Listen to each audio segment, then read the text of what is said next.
बिहार में एक के बाद एक लगातार धड़ाधड़ पुल गिर रहे हैं। अब जितनी स्पीड से पुल गिर रहे हैं उतनी ही स्पीड से सियासत भी फुल है।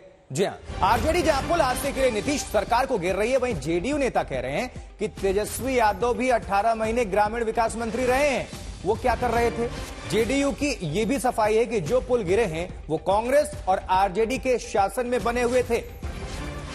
मतलब आरोप और प्रत्यारोप दोनों तरफ से सत्ता पक्ष और विपक्ष एक दूसरे के खिलाफ बयानबाजी कर रहे हैं। लेकिन जो जनता की ये जो गाढ़ी कमाई है, जो कि टैक्स के रूप में वो सरकार को देती है और उसी से ये पुल निर्माण होते हैं, और वो भ्रष्टाचार की या फिर मानसून की, क्योंकि जीतनराम मांझी भी कह रहे हैं कि मानसून की भेंट चढ़ रहे हैं, तो तमाम तरह की सियासत और तमाम तरह की प्रतिक्रिया भी है। ये तस्वीरें देख लीजिए, 18 जून, 22 जून, 28 जून से लेकर अभी ये सिलसिला चल ही रहा है और कई इलाके हैं, एक जगह नहीं है। ये 3 जुलाई तक की ये तस्वीरें हैं जहां पुल एक के बाद एक धराशायी हुए हैं। इसमें मोतिहारी, किशनगंज, सिवान, मधुबनी, अररिया और सिवान में तो बल्कि 2 पुल गिर गए।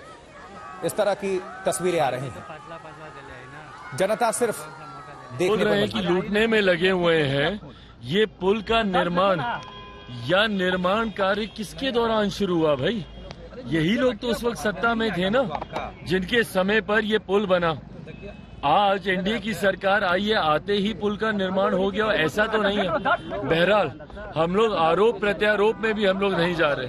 हम लोग इस बात को सुनिश्चित करने की जिम्मेदारी ले रहे हैं कि जिस किसी ने भी भ्रष्टाचार की वजह से गुणवत्ता के साथ जिस किसी ने भी समझौता किया है, ऐसे किसी भी दोषी को बख्शा नहीं जाए। समाचार मिली है, हम लोग भी ये जानते हैं, बरसात का समय है, काफी अब नॉर्मल वर्षा हुई है, इसलिए पुल के गिरने का सिलसिला है। लेकिन उसके बावजूद भी पुल क्यों गिरा है, इसकी जांच के लिए यहाँ का मुख्यमंत्री बहुत संवेदनशील है।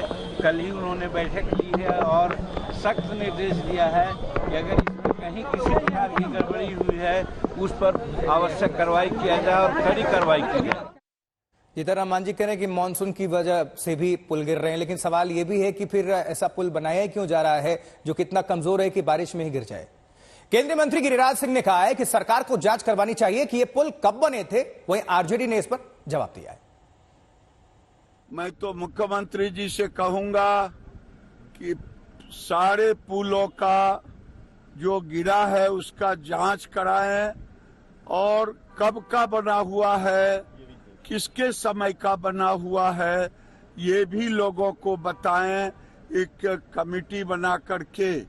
और तेजस्वी यादव तो शुरू से ही भ्रष्टाचार के नींव पर खड़े हैं, इसीलिए उन्हें ये सब आनंद आता। ये तो 17 महीना ही न था, 17 महीना की शासन रही और 17 महीना में बहुत सारा चीज हुआ।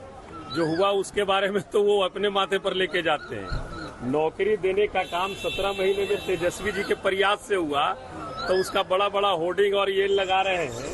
तो भाई ये पुल वाला में भी तो उनको लगाना चाहिए ना, तो इसको फिर क्यों दूसरे माथे पर आप थोप रहे हैं? भारतीय जनता पार्टी और जेडीयू के आरोपों को लेकर तेजस्वी यादव ने सरकार को खुली चुनौती दी है और तेजस्वी यादव ने कहा है कि अगर पुल गिरने की घटना में उनकी भूमिका है तो उन्हें जेल में डाल दें। तेजस्वी यादव ने चुनौती दी है कि नीतीश कुमार और बीजेपी इन सभी प्रोजेक्ट्स की टाइमलाइन जारी करें।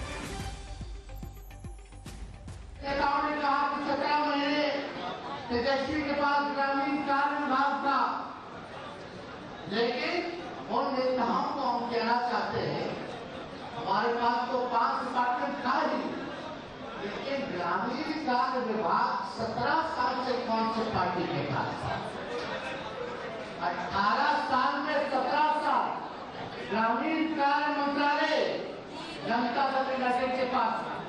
और हम चैलेंज करते हैं मुख्यमंत्री जी को या भाजपा के नेताओं को कि जरा स्वीकृति जो पुल गिरा है उसकी स्वीकृति कब हुई है, उसका टेंडर कब हुआ है, उसका शिलान्यास कब हुआ है, उसका उद्घाटन कब हुआ है, वो स्थिति जारी कर दे। दूध का दूध, पानी का पानी हो जाएगा, कौन भ्रष्टाचारी है यह तय हो जाएगा।